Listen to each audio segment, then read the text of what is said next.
लेंबू खाइबा पई जेतिकी जरूरी पूजा पाठ पई मध्य बेस सेतिकी गुरुत्वपूर्ण।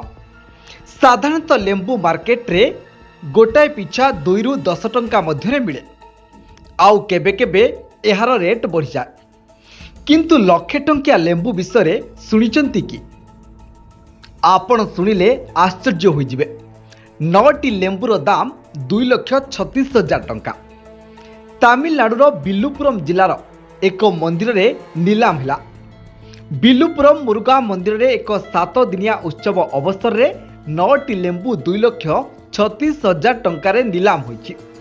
देवतांक पाखरे पूजा होइथाय एही लेंबू। तेबे विश्वास रहिछि एही लेंबू खाइले निसंतान संतान प्राप्ति होंती।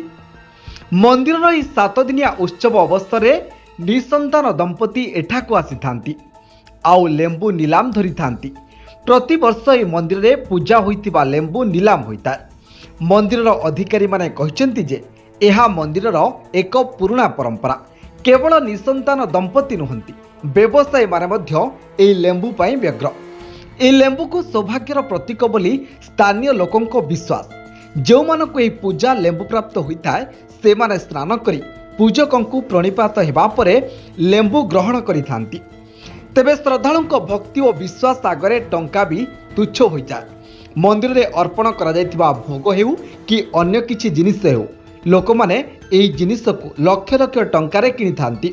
काहेकि ना भक्त मानकर विश्वास थाए भगवान को पाखरे लागिथिबा जिनिस तांको घरे सुख समृद्धि आनी देबो।